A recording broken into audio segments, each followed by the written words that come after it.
Hello everyone, I'm Kaisa Siren from the ICM Photo Academy, and today I have a pleasure to have a conversation with my co-host at the Academy, Morag Paterson from Scotland. Welcome, Morag. Hi, Kaiser. How are you doing today? Nice to see you. I would like to start off at the very first so that you would do a little introduction, where you are, who you are, and what your experience in the art world and the photography and the ICM world is.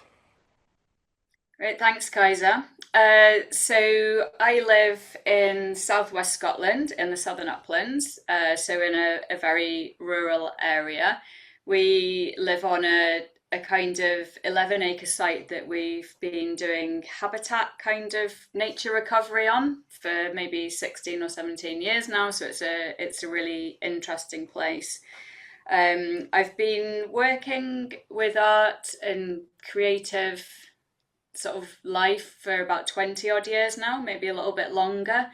Um, I'm self-taught. I've got absolutely no formal training whatsoever in the art world, like a lot of people. So I started off, I was learning for my husband's a photographer, and so when I met him, I was starting to do a little bit of photography around flowers and landscapes and things.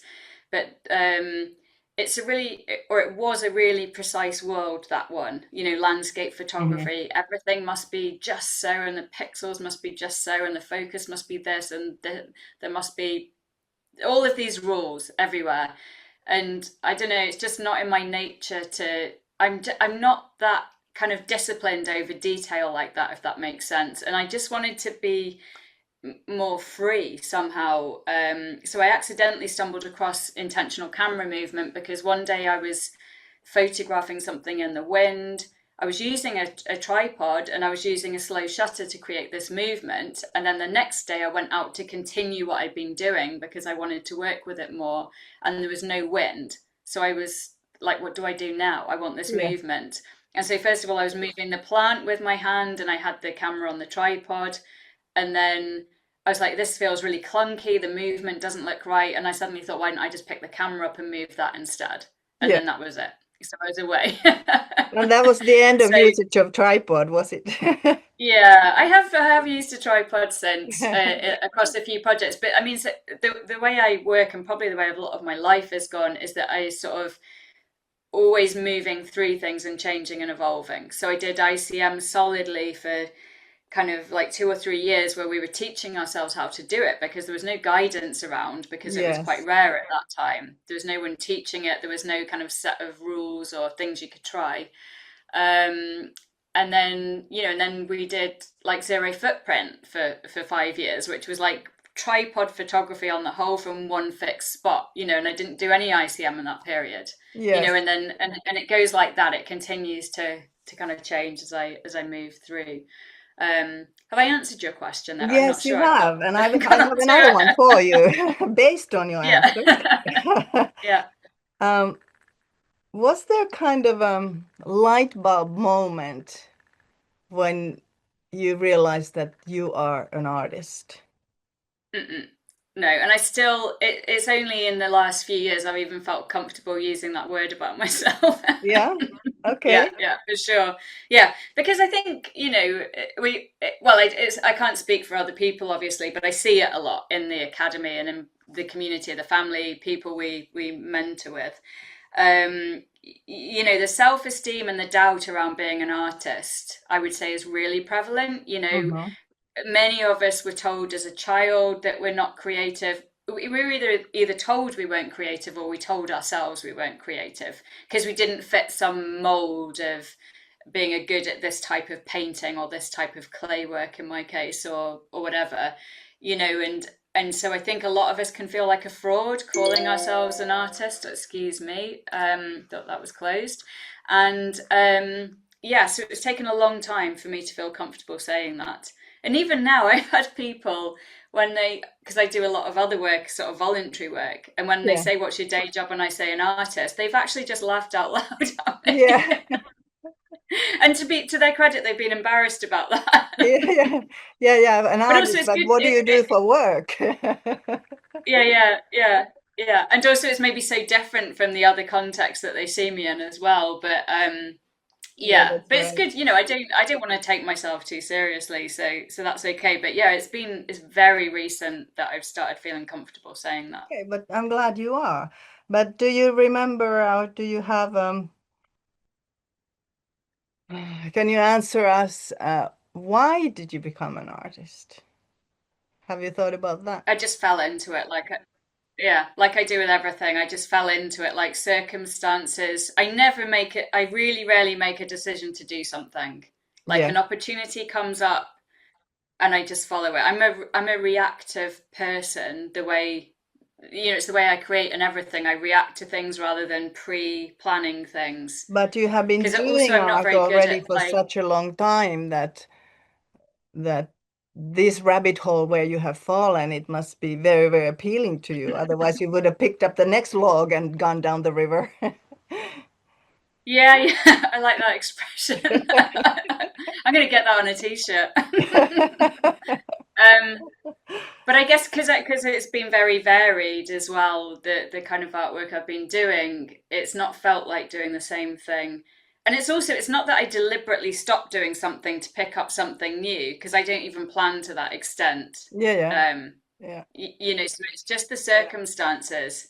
The circumstances, I just kind of follow the flow of whatever's happening. And exactly. now and for 20 years, that's one of the outlets of that has been creativity. So Yeah. yeah. Well, you are a great artist, so I hope that you don't pick up the next Thank log and you. go to something else. But can you can you tell us, what are you working at the moment? What are you curious about at the moment? Well, great that you should use that word because the project I'm working on is called Curious Conversations. Uh-huh.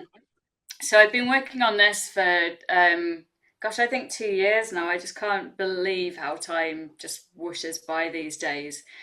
So this is a project where I do a lot of, so in my, it's funny you chose the log analogy because in my other world I do a lot of advocacy around forestry and um, so so I do a lot of advocacy work around forestry in Scotland, and it's a very polarized world where you've got like commercial foresters on one side.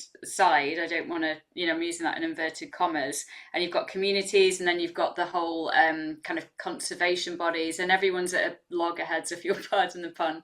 And so I wanted to like do some work that tries to bridge some of that polarization. Okay. um, so all of that work in the background, then I thought, okay, I want to go to bring this into my creative world now as well.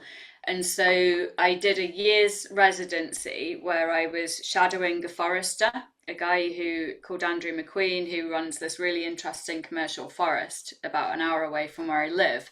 And the whole premise of that was curious conversations. It was like, what happens when we give ourselves time to have in depth, long conversations about all of the aspects of forestry, Mm-hmm. whether that's like economic or policy or nature or should it be there or shouldn't it be there? What happens when we really spend time talking about that and talking about it in the context of the forest?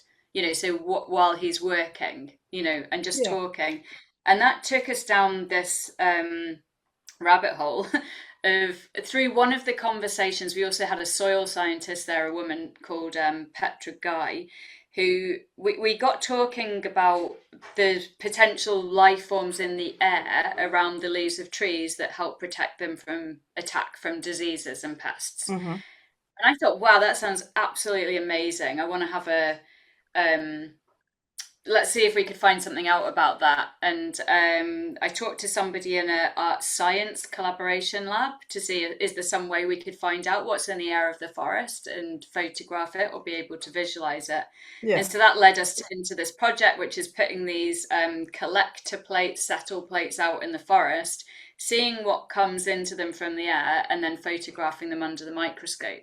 And Wow. then yeah, yeah. And so, and then all of the conversations that leads to, because we didn't know if there would be anything there.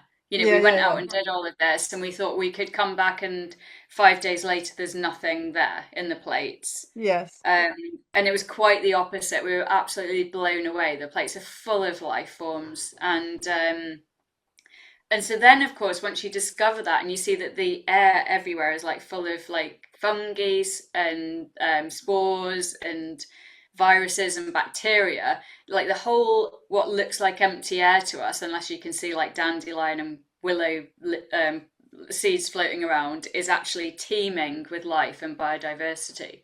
And That so is then amazing. yeah, so the question then comes, which is where we'll follow next on the conversation, is like, so how's that interacting with the human biome? All of you can imagine the amount of questions that arise from that. So sorry, that was a really long answer, but Yeah, that's yeah, but that's what I'm. it leads me thinking, what kind of photographs did you actually make and made from those? And are they the ones that have delighted you a lot in the past, or? Yeah, yeah. Well, we can maybe have a look at one of the images now. Yes, please.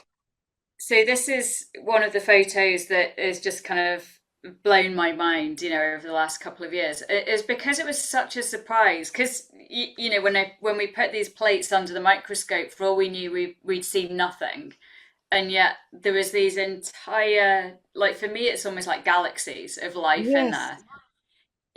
And every plate, the plates, most of them fit in the palm of your hand, and I think you could spend days and days and days just photographing one plate because there is so much life in there. And obviously, as a microscope has a limited depth of field, and yes, you can. So if you've got, depending on the magnification you're using on the microscope, you're seeing something different. So even though you're looking at exactly the same bit in the plate, you could get 20 different photos of it because yes, as you change the um, and just seeing those life forms and being able to photograph them, it still blows my mind. Like every time I look down the microscope, I just like this intake of breath. I can't really put it into words what it's actually doing, if that makes sense to me, but it just makes me feel so alive and so full of just the connection of everything, because everything's you've got some things that are in isolation on the plates, and then you've got all these other things that are networks that are all growing out from each yes, other. yeah, yeah, And it's just seeing that interconnectivity, and you're seeing almost like the something growing out of what appears to be nothing over a really short space of time.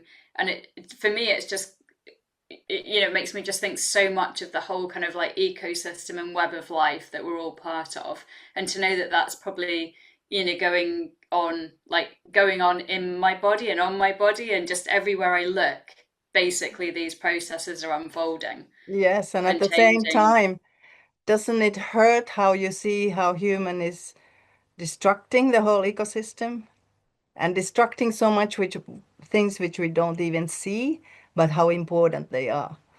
Yeah, yeah, but for me also, this project is one way of making some of those things visible, this Exactly. the Very delicacy. important. Yeah. Yeah, Yeah. absolutely. And it's a different way of talking about it as well, because I don't know, I suspect these days that people are really switched off from climate and nature crisis because of the way it's discussed, because there's a paralysis around the fear of it, or the Mm. I And the can't do guilt. anything about it. Yeah. And I think we need more awe and wonder, like Mm. for Yes. people to really be feeling like this connection, and to feel part of this bigger kind of web of life, and to be going at it that way, like building those connections, because I don't think the fear thing's working. Like Yeah. everybody's been talking about it for so long, so I think we need. And not much is changing. People need, there's a lot of behavior changes need to happen. It's not just governments that need to change what they do, and it's not happening at the moment. And I feel that if we can build those connections more strongly, then maybe it would happen in the long run. But also, you see how resilient nature is as well. Yeah, And this isn't to absolutely. say, it's not to say for a second we can all carry on as we are, consuming because that's one of the biggest problems. Yes. Um, but you do see how resilient nature is and how it every crack and everything that gets left alone for even 3 minutes by a human, the nature will come Nature back and takes over. start colonizing there. Yeah, Exactly. yeah. So it's a mixture, but yeah, I have spent a long time dwelling in that depressed space about all of it, and I don't feel like that's where I want to be at the moment. I want to work with this, That's the great. appreciation and the celebration. Yeah. Yes, absolutely. That's great. You have been able to turn it into the positive side. That's a really interesting connection from your zero footprint book, where you have been looking at Mm. the large environment around your home and this reforestation project, and now you delved right deep down into the invisible around your home. So it sounds like a very interesting connection. Is it going to be an exhibition of those microscopic pictures at the end of the day, or? I don't know. I'm sort of trying to get away a little bit from exhibitions because I feel like I'm taking people out of the world I want them to be in into another world, if you see what I mean. I have had them in the woods up printed Mm-hmm. on cloth, and I did get some images selected for the Earth Photo Awards last year. So they were Mm-hmm. on in an exhibition in London, and then they've been touring around sites in the UK, like National Trust sites and Forestry England sites. When I say UK, I mean England. Sorry, there and they've been outside, so they've been on big boards outside in nature, Mm. which is really nice. Mm. Yeah, because it's very Yeah, important that they get seen, that people see yeah, but them. it's also like yeah, but there's also opportunities. What we did when we had it in the woods was we took the microscopes into the woods because I've been working with the forester and another couple of people who do amazing. Um, I'll tell you about that in a sec. They do taking the microscopes into the woods so people can see these actual things in the settle Yeah, plates that's down the right. microscope. Yeah. Because there's something there about being able to look down the microscope and being able to change the focus and Mm, see that's the right. real Yeah. three dimensionality. Yes. Yeah, Because they're so absolutely. three dimensional and it's really hard to capture that in a still photograph. So Yeah, I'm really yeah. aware of that. I But the two understand that. people I've yeah, the other two folks who've come into the project, there's Jill Higgins, who's an amazing musician and artist, and Christine Peters, who's a clinical microbiologist. I hope I've said that right. And Jill's been taking some of these images. She's also been creating sounds from the electrical signals from the forest. Hmm. And she's been animating some of these pictures as visuals, and so then they you get this three-dimensional feel, and then she's Wow. performing music and songs that she's written to them. um so we're really exploring this other way that people can experience it as opposed to on a sort of gallery wall, if that makes sense. Yes, yes, that's very, very interesting. And I just feel that it would be important that a lot of people is able to get access to this work Mm, because mm, it is very important and it has the message and it's thought provoking. mm. So that sounds very good. Um, just we are heading to the end of the conversation. Unfortunately, time flies, but to finish off, I would like to ask you, what is your go-to place where when you have one day all to yourself and you want to take your camera or your artist tools, where do you go? I just write here every time because At I've got this home. 11 acres. Yeah, yeah, Yeah. exactly. Yes. And I could explore any square foot of what's outside for the rest of my life and not get bored of like, what could I think about here?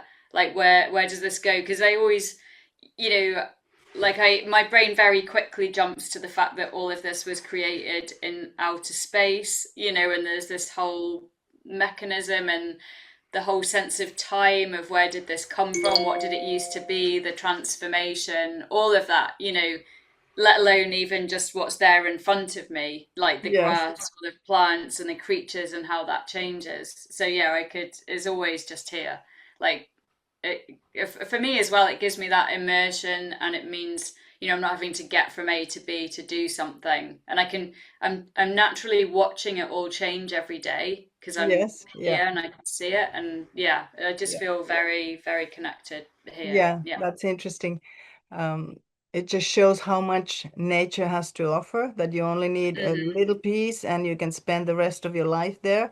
But it also shows how creativity works and how creative Hmm. you are, that you can go to the same place day after day, year after year, and you every day find Yeah. something new there and something to discover and something to do creative work on. So that is really fantastic. Yeah. But Yeah. Absolutely. the very last question, Morag, um, what is the next step now in your artistic journey? Not a Um, small question. Yeah, yeah, no, well, I mean, it's working more with this Curious Conversations project. Okay. It's seeing where that goes, starting to follow these threads, because we've only just started identifying what um sort of groups that what we found in the settle plates belong to.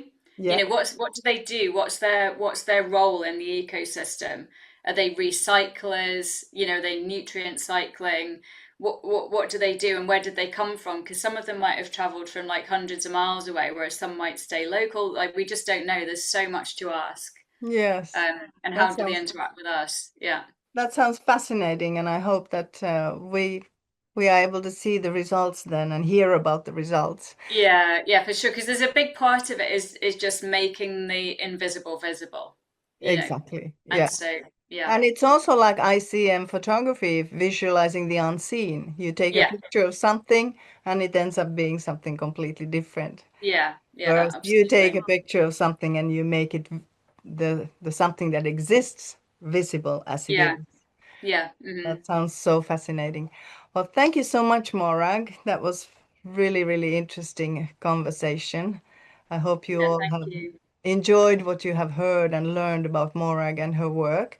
And if you would like to subscribe to this channel, please do so you get notifications every time we add something new to the channel. But for now, thank you very, very much and see you all soon. Bye bye. Thank you. Bye, everybody. Thanks, Kaiser. Thank you.